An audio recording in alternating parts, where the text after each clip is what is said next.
Sir मेरा जो question है, मोस्ट ऑफ द क्वेश्चंस जहाँ पर जितने पूछे गए हैं वो सारे कवर हो जाएंगे इसमें प्रायोरिटीज़ है, इसमें जॉब है, इसमें करियर है, इसमें चॉइस है, इसमें पेरेंट्स फैमिली सब कुछ है। मैं एक्साइटेड हो रहा हूँ सुन करके, जल्दी बता दो। ऐसा क्वेश्चन तो मेरे को आज तक किसी ने नहीं पूछा। क्वेश्चन ये है कि how to deal with the issues when you have your own dreams what you want to accomplish versus family issues. अगर आपकी फैमिली आपकी ड्रीम्स के अगेंस्ट है, for example me, I am an engineering graduate गलती से and my father wants me to work in a corporate sector which I do not want to, and I've been working from last 2 years but I'm not really happy. और ये सब आप share करना चाहते हो कैमरे में? Yeah, sure you can. अभी जो आप जॉब कर रहे हो वो सिक्योर्ड है पूरी, मतलब अच्छी, you are getting good money, good package, everything financially? बिल्कुल नहीं सर, बिल्कुल नहीं सर। अभी 5 महीने पहले लास्ट आगे ग्रोथ नजर आ रही है वहाँ पे? आगे फ्यूचर कुछ नजर आ रहा है? कुछ भी नहीं, फ्यूचर भी नजर नहीं आ रहा, अभी भी कुछ नहीं हो रहा है, बस पेरेंट्स को अरे लग रहा भाई है इससे कि बुरा क्या होगा? सोचने वाली बात है। तो अब प्रॉब्लम क्या रह जाती है? And also sir there is a comfort zone जहाँ पर आते ही आप थोड़े से ढीले पड़ने लगते हो अपने ड्रीम्स कंप्लीट करने के लिए। सो दैट्स हाँ, एक कंफर्ट जोन है, क्योंकि हर महीने के एंड में चाहे वो जॉब हमको पसंद हो चाहे ना हो, बट द पॉइंट इज वहाँ से महीने के एंड में सैलरी तो आ ही रही है, और उस सैलरी के अकॉर्डिंग हमारे खर्चे ऑलरेडी बने हुए हैं, और एकदम से अगर वो आना बंद हो गया तो गए। यही सब डर है ना। टॉपिक क्लियर हो रहा है? मतलब क्या है ये टॉपिक कि अगर फैमिली सपोर्ट ना करे, बट एक्चुअल में जो टॉपिक है वो फैमिली के सपोर्ट की प्रॉब्लम नहीं है, ये कंफर्ट जोन की प्रॉब्लम है कि चाहे जितना भी बुरा है, जैसा भी है, कंफर्टेबल है। कंफर्ट जोन का मतलब है नोन है, कि हमें पता है, एवरीबडी अंडरस्टैंड्स इट। तो हमारा जो माइंड है that is always afraid, we are always afraid of the unknown, क्योंकि पता नहीं वहां पर क्या होगा। तो जैसे ये पता नहीं आ जाता है तो लोग डरने लग जाते हैं। जो भी ऐसा पाथ होता है जिस पर सब चल रहे होते हैं, चाहे वहां पर कितने भी धक्के पड़ रहे हैं, वहां पर कितनी भी मारकाट मची हुई है, वहां पर कितना भी रोना धोना है, लेकिन मैं अकेला नहीं रो रहा, मेरे साथ में सब रो रहे हैं। अरे चलते रहो। लेकिन जैसे कोई ऐसा पाथ नजर आता है जिस पर सब नहीं चल रहे हैं, यानी आपको अकेले चलना पड़ेगा, this is called fear of the unknown. ये बहुत बड़ा फियर होता है। जैसे अगर मैं अभी आप में से किसी को यहाँ पे स्टेज पे बुला लूं और कहूं बोलो यहाँ पर आकर के 10 मिनट तक, क्या होगा? डर लगेगा या नहीं लगेगा? पहले ये सोच लेना, मैं एक्चुअल में बुलाऊंगा उनको जो बोल रहे हैं नहीं लगेगा डर, क्योंकि ये मत समझना यहाँ पे ये 200-300 फुकरे बैठे हैं, लाखों लोग देख रहे हैं इस वक्त कैमराज में, लाखों लोग। मतलब मुंह से कोई भी एक गलत बात निकली और आपकी लाइफ एक अलग ट्रैक पे निकल जाएगी। टॉपिक ऐसा दे दूंगा कि हाथ पैर कांपने लग जाएंगे। कौन के ऊपर बोलना है? आओ बोलो, कौन बोलेगा? बोलो, बोलोगे? अरे let's give a big hand for her यार। नहीं बोलना नहीं है मेरे। मुझे डरा दिया आपने तो यार। सही में, मतलब you are okay with speaking on it, on this topic? Talk about sex education that is related to porn. अच्छा, और पूरी दुनिया इसको देखने वाली है, you are okay with it? Yeah, obviously. आ जाओ आप इधर आओ, बोलो क्या बोलते? Let's give a big hand for her. Wish you all the best.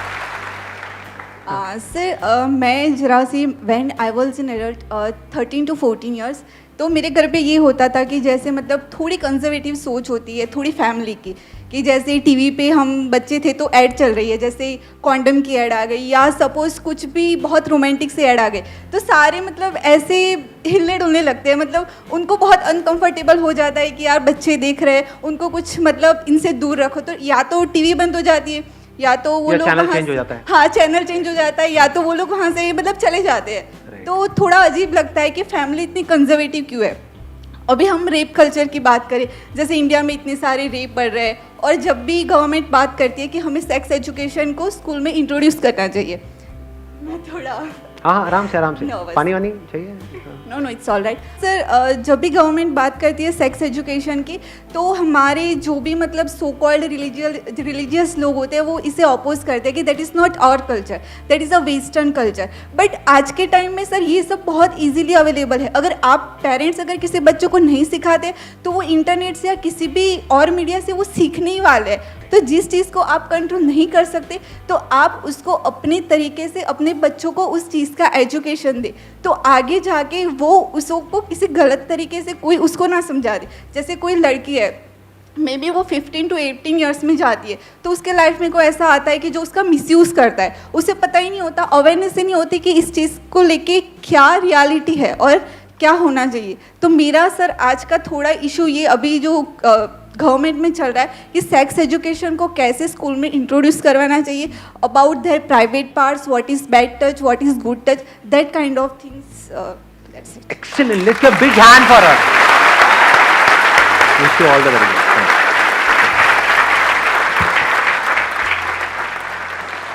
अब देखो, ध्यान से समझना क्या किया इन्होंने कुछ भी ऐसा नहीं किया जो आप नहीं कर सकते थे। आप में से कौन है जो यहां पर आकर के ऐसे नहीं बोल सकता था या नहीं बोल सकती? बताओ। एनीबडी हु कैन से कि नहीं मेरे को ये बातें नहीं पता है, या मैं ऐसे नहीं बोल सकता, या मैं ऐसे नहीं सोचता? कोई है जिसकी सोच इनसे अलग है? या इन्होंने वही बोला है जो हम सबकी सोच है? यस और नो? यस और no? Anybody who disagrees with her? कोई नहीं, सब एग्री करते हैं। एग्री करते का मतलब क्या कि हम भी ऐसी सोचते हैं, लेकिन बोलने की हिम्मत नहीं है यहां पर आकर के। ये होता है अपने कंफर्ट जोन से बाहर आना। यही फर्क होता है उन लोगों में जो लाइफ में कुछ ढंग का कर जाते हैं और उन लोगों में जो बैठ करके सिर्फ तमाशा देखते रहते हैं। सुनने में कड़वा लगे लेकिन सच है। इतने सारे लोगों में एक ने अपना हाथ ऊपर किया और यहां पर आकर के बोलना, क्योंकि मैंने पहले ही बहुत डरा दिया था लाखों लोग देखने वाले हैं ये वो, still he has that courage to take a stand for what is right. तो यहां से हमको अगर आप ध्यान से समझेंगे तो प्रैक्टिकली ये समझ आ रहा है कि अपने कंफर्ट जोन से बाहर कैसे आते हैं। किसी के बोलने से नहीं आते। मैंने क्या कर रहा था? मैं आपको मोटिवेट कर रहा था यहां पर आने के लिए या डीमोटिवेट कर रहा था? डीमोटिवेट कर रहा था, अगर ध्यान से आपने समझा हो तो। मैं आपकी वॉट लगा रहा था, सोचो जरा, सोचो सोचो सोचो, ये वो करके, और सब हो गए डीमोटिवेट, सबकी वॉट लग गई। लेकिन ये डीमोटिवेट नहीं हुई। क्यों? बिकॉज इन्होंने डिसीजन इसके बेस पे नहीं लिया कि मैं क्या बोल रहा हूं, मैं क्या नहीं बोल रहा हूं। इनके अंदर से आया कि हाँ, ये this topic is close to my heart and I want to speak on it no matter what. दुनिया जो सोचती है उनकी प्रॉब्लम है, राइट? हाँ, ये थॉट प्रोसेस होती है उन लोगों की जो लाइफ में कुछ अलग करते हैं। इस अलग करने को ही सक्सेस बोलते हैं, अगर एक्चुअल में आप सक्सेस का मतलब समझोगे तो। यानी जो सब कर रहे होते हैं उससे थोड़ा सा अलग, या जो सब कर रहे होते हैं उसी को अलग तरीके से। ये दो ही चीजें होती हैं। हाँ, आप बोलिए। सर एक्चुअली मेरा बचपन से ही ड्रीम था कि मैं अपना ओन बिजनेस स्टार्ट करूं, बट मेरे पास कैपिटल नहीं था मेरा बिजनेस करने के लिए। दैन मैं दुबई गया अपना बिजनेस के लिए पैसे इकट्ठे करने। मैं वहाँ पे गया था, सिर्फ मेरा माइंडसेट ये था कि मैं कुछ अर्निंग करूं, दैन इंडिया आके अपना बिजनेस स्टार्ट करूं। बट वहाँ पे मुझे इतना अच्छी प्रोग्रेस मिली। मैं 4 साल रहा, एक ट्रिप की, दैन अगेन मैं गया वहाँ पे। इतना अच्छा सब कुछ मुझे मिला, अच्छी सैलरी, सब चीज़ अच्छा था। बट फिर भी माइंड में वही था कि इंडिया आके बिजनेस करना है, लाइक अंबानी। अभी मैं 5 महीने पहले इंडिया आया दुबई से, तो मेरी और इंक्रीमेंट कर रहे थे जो मेरे बॉस थे। बट अभी मैंने स्टेप लिया, नहीं अगर अभी नहीं कर पाया तो फिर कभी नहीं कर पाऊँगा। बट अभी यहाँ पे बिजनेस जो स्टार्ट किया है, इसमें कभी कभी ऐसा फील होता है कि वो ऑप्शन ज़्यादा बेटर था। इन्होंने एक बड़ी कमाल की बात बोली, अगर आपने ध्यान से सुना हो तो, कि इन्होंने जॉब को छोड़ा और अपना बिजनेस स्टार्ट किया। अब इनको ये लग रहा है कि यार वो जॉब ही अच्छी थी, मान लो, या उस जॉब में भी प्रोग्रेस की कोई कमी नहीं है, वहां पर भी हम आगे बढ़ सकते थे।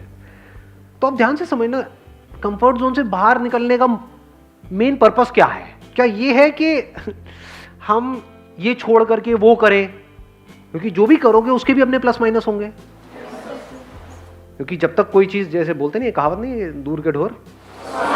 हाँ, तो दूर से बड़ा अच्छा लग रहा था बिजनेस बिजनेस, कि मैं बिजनेस करूंगा, मैं ये मैं वो।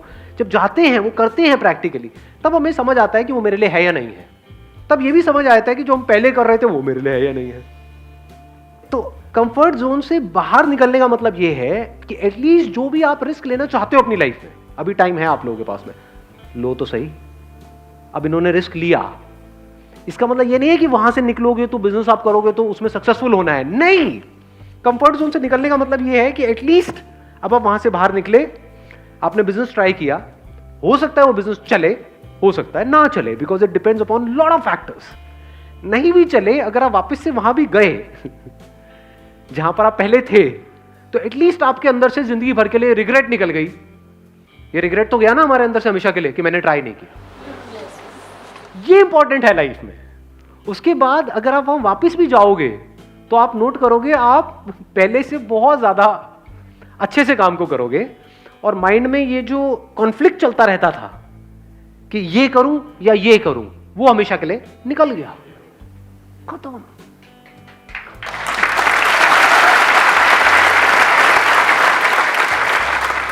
क्योंकि कोई भी चीज करके ही समझ आती है, बिना करे नहीं समझ आती। अब मैं आपको, मेरी बेस्ट विशेस आपके साथ में है। I wish from the bottom of my heart कि जो आप कर रहे हो उसमें आपको सक्सेस मिले, 0.1% ना भी मिले because of whatever reasons, और आप वापस भी जाओ तो अब एटलीस्ट वहां पर जहां भी आप जाओ वहां पर खुश रहो। लाइफ में ये सबसे इंपॉर्टेंट है। अभी भी ये चीज़ बहुत डिस्ट्रैक्ट करती है। जैसे कंटिन्यू उधर की जो कंपनीज थी वहाँ पे जो मेरा लिंक था, आई वाज इन सेल्स, तो अभी भी ऑफर्स आते हैं तब माइंड बहुत Puzzled लगा जाता है कि हाँ। क्या करना चाहिए। और वो इसीलिए ऑफर्स आ रहे हैं क्योंकि वहां पर Reason आपने because- बहुत अच्छे से काम किया। Because I know the 2 languages, हाँ। Iranian and Arabic, that's why. मतलब अगर इसको सिंपल वे में देखा जाए तो you were an asset to those organisations जहां पर आप काम कर रहे थे, है ना? यस उनके लिए आपकी वैल्यू है। यस अगर नहीं होती तो ऑफर्स भी नहीं देते, तो इसका मतलब वो तो दरवाजा आपके लिए खुला ही है। तो अब आप अपना एक माइंड मेकअप कर सकते हो कि मेरे को अगले 1 साल तक लग करके उसके ऊपर एक्ट करना है, और फिर 1 साल बाद देखना है कि इसमें से क्या निकल करके आ रहा है। अगर तो कुछ निकल के आ रहा है तो बहुत बढ़िया है, नहीं तो I will go back there, but you must give it a shot, क्योंकि बिना दिए वो समझ नहीं आता। इससे आपको भी आंसर मिला अभी कि अभी आप कह रहे हो कि जहां पे मैं काम कर रहा हूं वहां पे पैकेज भी इतना तगड़ा नहीं है और फ्यूचर भी इतना स्कोप नजर नहीं आ रहा है, तो एटलीस्ट आपने अपने एंड पे कुछ करने की कोशिश करी। ऐसा था, क्या हुआ, पेरेंट्स ने कुछ टाइम तक बोला, वो तो अभी भी बोल ही रहे होंगे किसी ना किसी बात पे, बाद में भी क्या बोलेंगे ही, क्या बोल रहे होंगे, अभी ये बोल रहे होंगे कि तेरा भाई देख, तू खुद को देख, ये वो तब भी तो यही बोलेंगे, इससे ज्यादा क्या बोलेंगे, है ना? सोचने वाली बात है। हम बस कई बार क्या होता है, प्रॉब्लम्स को ओवर एस्टिमेट कर रहे होते हैं अपने माइंड में। इंडिया में किसी के माँ बाप में इतना दम नहीं है कि अपने बच्चों को डिसोन कर दे, नहीं है दम। अब भैया वो टाइम गया कि 20 बच्चे हैं, 40 बच्चे हैं, 50 बच्चे हैं, कि नाम ही नहीं पता माँ बाप को, 2 बच्चे टोटल है। बच्चों में जान अटकी पड़ी है माँ बाप की। कभी आपने थोड़ा सा नौटंकी के लिए भी बोला ना कि हाँ मैं घर छोड़ के जा रहा हूँ, नींद उड़ जाएगी आपके घर वालों की। कभी करके देख लेना, ये नौटंकियाँ करी भी होंगी, मैं करके क्या देख लेना। मैं बड़ी करता था बचपन में, मतलब जरा सा कुछ हुआ पापा मेरी बड़ी पिटाई करते थे, मतलब बचपन में खूब मार खाई है।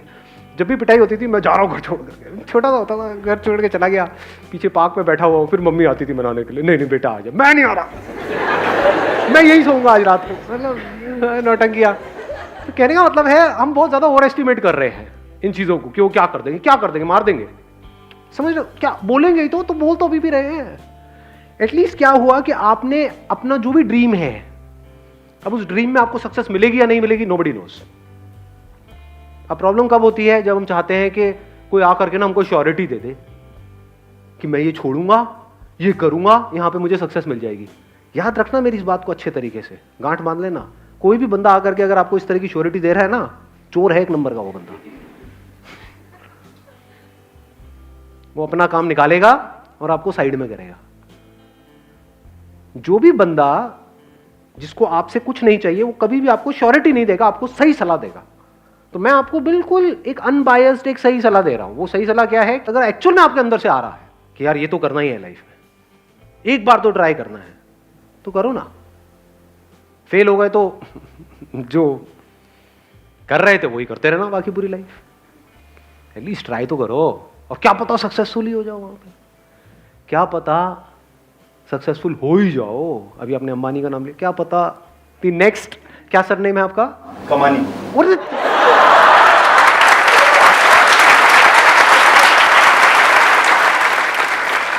तो उनका है अंबानी, आपका है कमानी, तो हो सकता है नेक्स्ट कमानी।